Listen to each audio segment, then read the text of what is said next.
Okay, take us back to Anunnaki. What are they?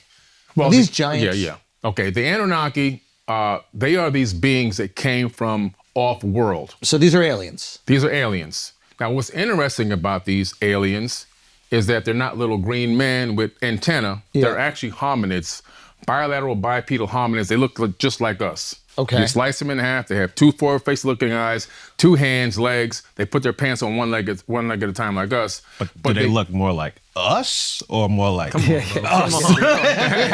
They look like we look like them. Okay. We actually look like them. Okay. And the reason why is because we have their genetics and their DNA inside of our bodies. Now, what's interesting is these beings were a spacefaring race that broke away from the Pleiadian star system. The Pleiadian star system is a group of stars called the Seven Sisters in the night sky. You can see 6 stars with the naked eye. Now, these stars in ancient times, according to ancient texts and tablets, there was an ancient galactic war there. Okay. Most of the information from Star Wars comes from this text. And this war, they had these destroyers like Death Stars. They don't call them that, but they call them the Brahma Astra and Brahma Astra Honda weapons that actually can release a weapon that can destroy planets. Okay. Imagine if you were in a star system and a planet is being blown up and you're in a nearby planet. You got getting to the fuck get out of off of your planet. Yeah. This created something called space refugees. Nobody's talking about this. Where are you getting this information again? Where is the this? Mahabharata, the Bhagavad Gita, the Indian Vedas. So these are ancient Indian texts. That's right. 5,000 years ago. Yeah. Okay. And the Enuma Elish, I just which want to is let you know. Sumerian. And I want to get to this, but Yeah. for this entire episode, Yeah. we're not fact checking. Okay. Okay, we're not debating. We're not pushing it. Take us down Yeah. the rabbit hole. We want to see taking you how down. deep it goes. The people can listen to what I'm saying and they can go look all of it up. Fuck them. Take us down the rabbit hole. I'm taking Billy. you, man. Okay, let's go. So we're talking about Yes, and we're talking about the evidence, the very first evidence of space refugees. so you're seeing this in these ancient Indian texts. Yeah. Okay. You come across this and you're like, okay, let me see if there's some truth to this because Yeah. I'm seeing this across multiple ancient Indian texts. Right. Any other text referencing this? The Terra Papers, an ancient indigenous American text as well. Okay. Very little known text that hardly anyone talks about. The Hopi tribe elders have written this book based on that text and published it, actually. It's called the Terra Paper, so that it wasn't just in indigenous lore, but it made it finally to publishing. So it's actual text that we can all read and get access to. It reads like the Star Wars movie. Just take out the love stories and all that. And what's interesting is it talks about, again, these same galactic wars going on. People fleeing from that region of space, looking for other planets, Orion, Aldebaran, Sirius A, B, and C, which we know the Dogon talk about people coming from Sirius B, which is a star that ran out of fuel, and of course Earth. And they came here to create a breakaway civilization. Just like if there was a war, and there was in our solar system, that's what we call Mars, the god of war, we're going to be like, we got to get off this planet because the debris is going to destroy us. So we're the product of pussy aliens, basically. Like aliens who weren't ready to bang and fight for their future and their freedom. They just ran. We're defectors. They were the elites that had the access to the ships that can take them from one star to another. So are they like the politicians that didn't go to Vietnam? Right. Exactly. Got it. So Yeah. we're the product of rich, privileged kids. They're Yeah. the guys with the $10,000 suits that just sent everyone out to die. They would be protesting at Columbia, right? Correct. Got it. Yeah. Okay, good. Got it. Okay, Yeah, good, that's who these people are. And so some of them came to Earth, and so Anunnaki is a general term. It doesn't mean one race. It's just like if all of us here got in a spaceship and flew to Mars and we met a Martian and he said, "Who are you guys?" We'd say Earthlings. Got it.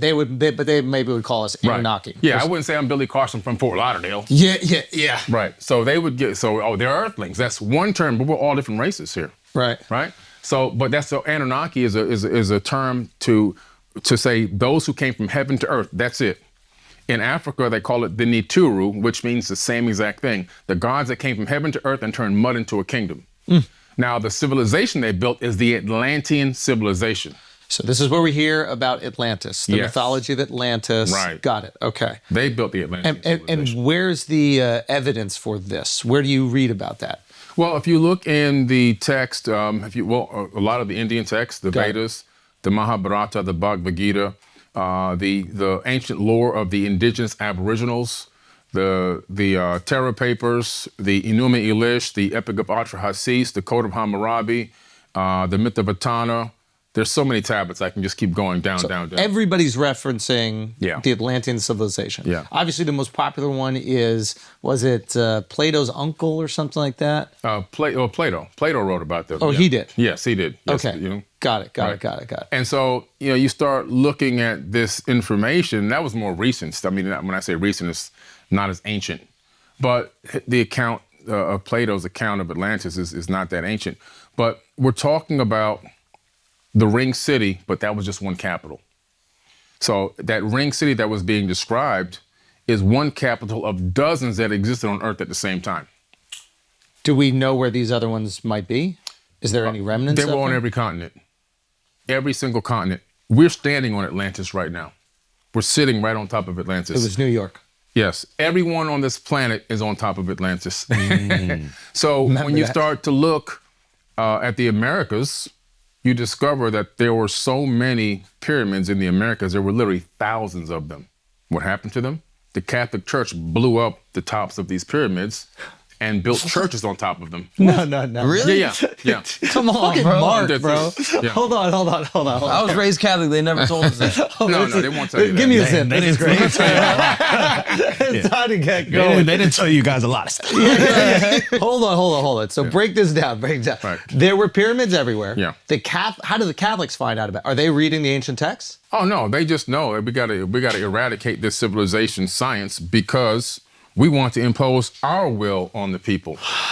See, the Catholic Church went through something called the Inquisitions. Yes. And it was the papal Inquisitions where they went around the planet and they killed and tortured and murdered 80 million people to convert them into Christianity. And Got it. So it wasn't spread like they tell you in church, the gospel means the good news. It was really bad news when these people showed up. It would be like America showing up to your country and you have oil buried in the ground. Really? It's bad. Wow. So they were like giving women fucking rights and shit. Let them read. Ridiculous. Absurd. They have. What the fuck is wrong with these people, man? If you go to the museum in Rome, you'll find they still have the torture tools there in the museum. They're proud of them. They have the Pope's spear. The Pope's, spear, which went up in a woman's vagina. I saw that one. Pop them open from the inside. Good. They had a spire Gracious. that they would lower a man down onto the spire through his butthole over and over again, up and down until he died. Damn, no Diddy, bro. For real. They just had all these torture mechanisms. Yeah. What they would do is get the leader, the king, the chief, the guy who does all the sage and all that stuff. Yeah. The medicine man. Yeah. And then they would say, look, we need to convert everyone into this. And if you don't, then we're going to kill you. You're going to fuck you from the inside out. Yeah, exactly. Damn. So they would make everyone. Who would do the fucking? Because I feel like that would be against Catholicism. It would be one of these people from their church system and be, hey, so there was a job. fucker. There was a guy who would. There was a guy, he'd connect you and get you lined up perfectly. Yeah. And, and do that. Sick people, but when you Do what you gotta do, all right? It's wild. You gotta do what you gotta do. You gotta spread the gospel. You gotta spread the gospel. Yeah, spread the gospel. It is the good word. Under the order of Rome. Yeah. And, but the big thing Rome said was, look, we got to get this money. Yeah. So what we're going to do is we're going to convert our pagan system into a Christian system. Mm-hmm. We're going to combine the two together. That's why we have all these fake holidays that are all pagan holidays in Christianity. That's my man Constantine, right? Yeah, Constantine. They just combined it all together. Mm-hmm. Now we got the taxes and we got the offerings. Yeah. We got both. And now we got the people unified. And now we can put our boot on everybody's neck. And so once they reeled up the leader of that village or that town and killed him like that, and everyone saw it, it was like, okay, I'm ready to learn now. Damn. Teach me your language. Talk to me about your God. By the second, third generation, you're born, you're given a name, a race, and a religion, and you don't even know who you are. Wow. So do you know which church in America or which churches are on old pyramids? Oh, no. You just have to go out there. See, anything on, most of the older ones that are on hills with the triptych windows. The triptych windows are the same windows that mimic the three windows that you see in a lot of the pyramids, like in Chichen Itza, Yucatan Peninsula, and all of that. Those older ones, if you go to Mexico City, how I learned this, I went to Mexico City. I got a homegrown archaeologist. he started showing me all the hills and all the old churches. He said those were all pyramids. So it's wild. Like when you go to the Mexico City pyramids specifically, Yeah. they show you what it looked like before and what it looked like after. You can never look at a hill again. Right. And not think it's a pyramid Right. after you go see it. Facts. It's so if go look at it, Are you you talking can about see these? not Chichen Itza. Yeah, that's the triptych, yes. Ah, wow, At the wow. top of all Catholic churches, the older ones, they all have that triptych design. And most of the ones that are old in the 1800s built on those hills were Go to the pyramids. Mexico City pyramids and do it before excavation. Because what happens is grass just starts to grow on them. Yes. So they just start to look like terrain. Hell Yeah. yeah. And, hills. Yeah, they just look big like ass hills. And people have all these like explanations for it. Like my tour guide, yeah, look at that. So like Wow. if you just saw that, like that black Yeah. and white picture to the right there, yeah. Yeah, Tell me that you would never look at that and assume pyramid. right. Yeah. Wow. Right. Wow. So now I have to look at every fucking hill and go, Yeah. should we dig this thing up and see? And right. some of them are just hills, Yeah, some are just hills, but some are these. right? Got it. So when the Anunnaki came to Earth, were there already Homo sapiens here? Yes, good question. There were already not Homo sapiens, but hominids. no, there weren't. Our cousins. Bad question. Come on, bro. They were Homo erectus. They were our cousins. Yeah, they were. But I believe that they were more intelligent than us spiritually. So Not is it technologically. fair to say that the aliens were the first ones to smash monkeys? No, they didn't do the monkeys. We were They had to, right? because when we were here, they didn't call us apes. They called us beings. Yeah. And in the Epic of Atrahasis, there was this big war getting ready to happen. And Enki and Lil and Anu were in this place in South Africa called Adam's Calendar, where they found the very first gold mines that human beings were working underneath their boot.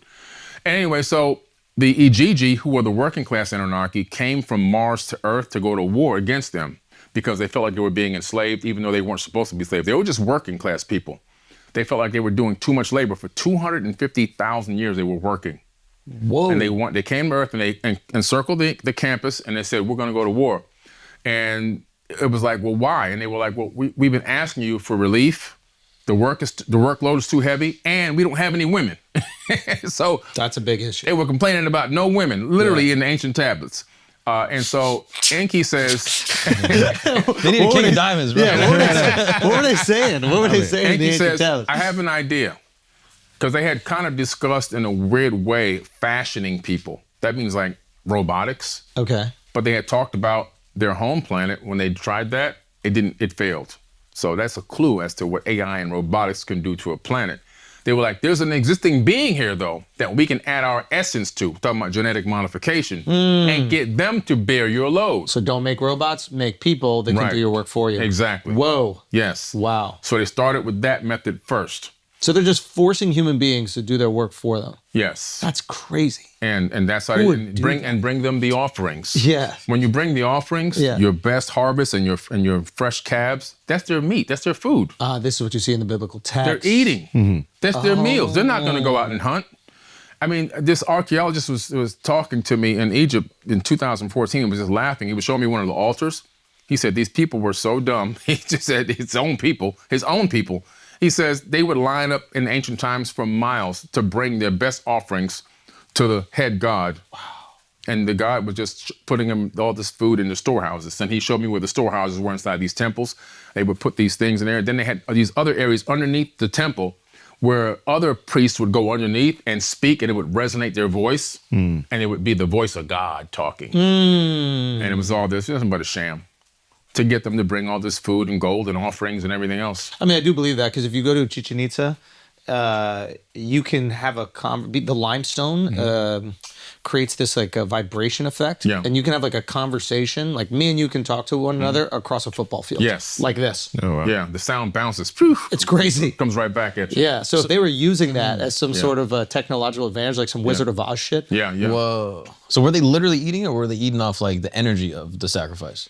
Or were No, they, they were eating the food. They were barbecuing. What that, about man. sacrificing? what about they had a cookout?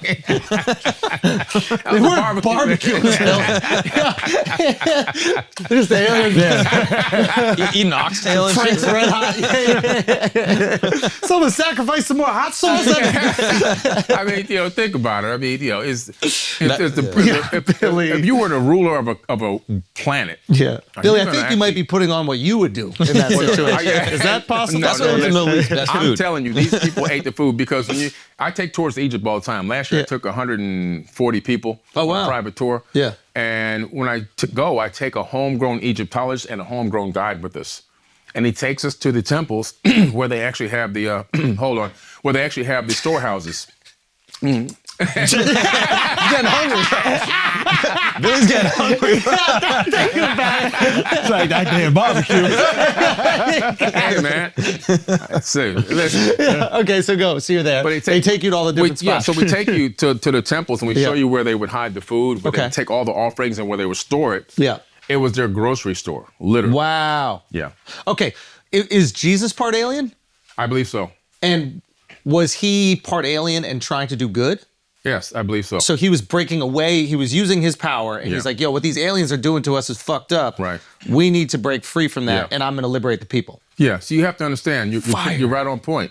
There's good and Yeah, evil in Jesus everything. is the man, bro. Yeah, he's there's fire. good and evil in everything. We're all part alien at this point, right? Absolutely. It's in our DNA. Ah, fuck. I thought he was a little bit more. Well, he a was little more. extra. He was a little bit more, yes. How was he a little bit more? Well, if you look at the Apocrypha text, you discover that not only was Jesus' mom a virgin birth, but his grandmother was also a virgin birth.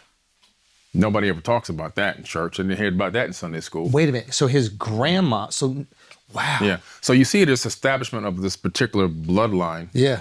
And then all of a sudden he comes through the womb and then begins to regain all of his own memories, right?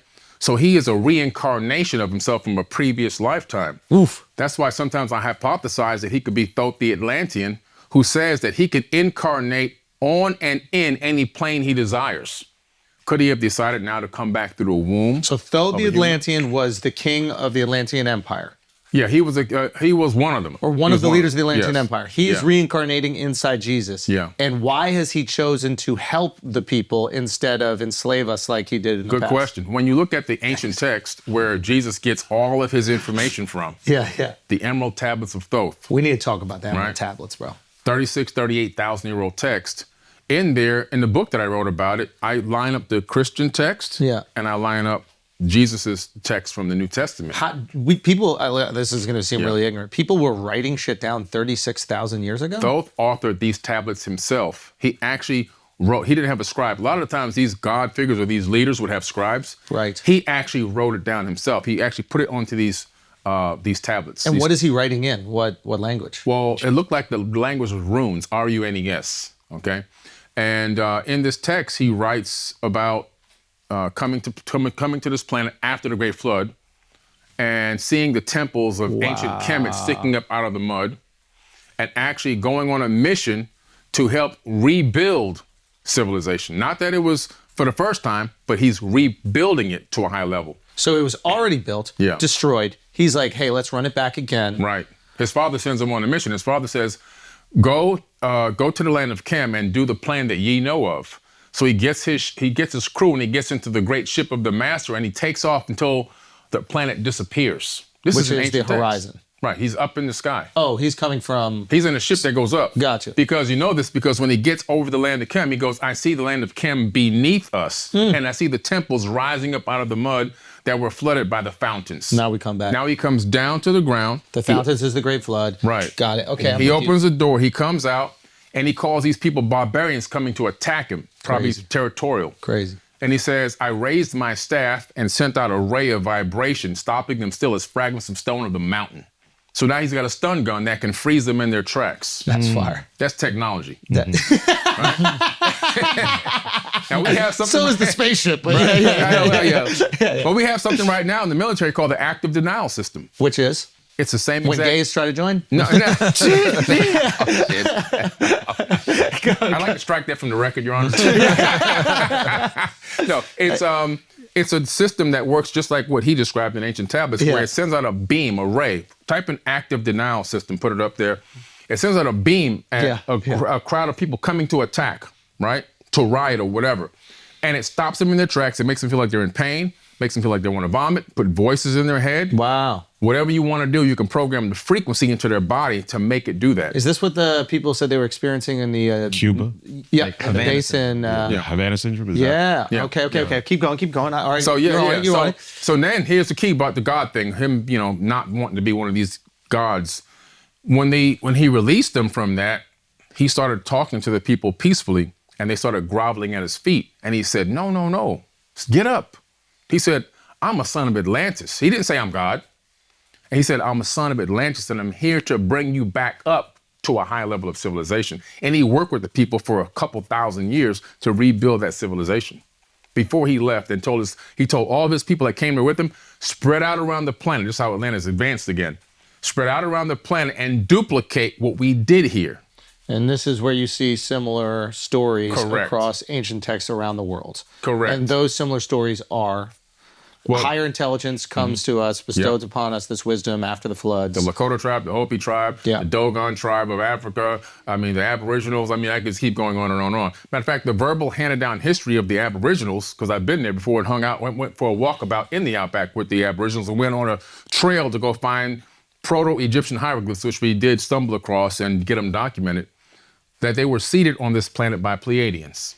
Pleiadians From the Pleiades. Got you. The same people that the Sumerians talk about, they call it Mo in the ancient texts. The ancient Egyptians revere it as well, the Pleiades. It's in every text, Homer's Iliad, the Bible, the Mahabharata, any text you go to, and most artifacts are going to have a depiction of the Pleiades or talk about the Pleiades. And what's the depiction? The stars, the 7 stars. Oh, it's that star system. Yeah. Subaru even has it on their logo for their car. So it's a gay lesbian. It's a lesbian. It's a lesbian galaxy. Is that what's going on? Okay. Shout out Subarus. We love y'all. It's a constellation. It's a star system. You had talked about Jesus, where he went from like 12 to like 32. Yeah. Can you explain Jesus' trajectory from 12 to 32 that we don't have in the Bible? Yeah. What does that mean? So Jesus disappears from the Bible at the age of 12, right? He disappears, and where does he go? There's another text called the Gospel of the Holy 12. And in the Gospel of the Holy 12, which was omitted from the Bible, he goes to Egypt with his mother. Now, I've been there, and when I take people on tour, I take them to the place where he slept.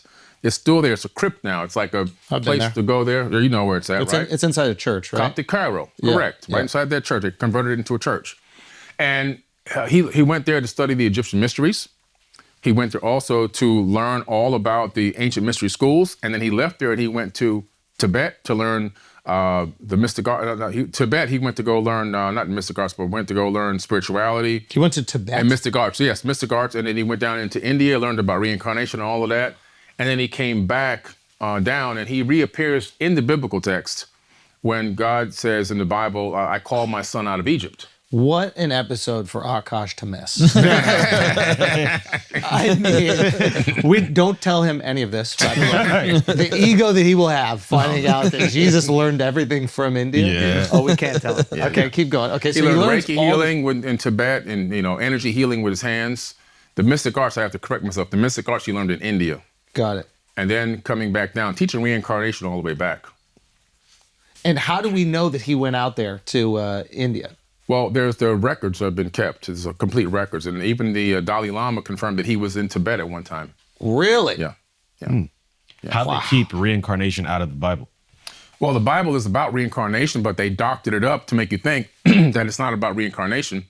But when you even look into the book of Revelations, it says you're going to get a new name and a new body. It didn't say you was going to be a spirit with energy. It said you're going to get a new name and a new body, a physical body, and that you're going to live inside of that body. And so you're going to come back and be born again, In the biblical text where people are getting confused about this born again, like in the spirit thing, it's really born again in consciousness. Getting dipped into a bucket of water and all of that's a waste of time.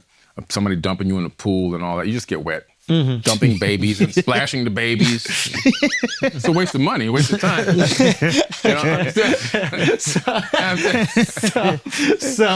So what you're saying is that's just a metaphor for this conscious rebirth to happen. Conscious rebirth. What we can do, we can have a rebirth right now.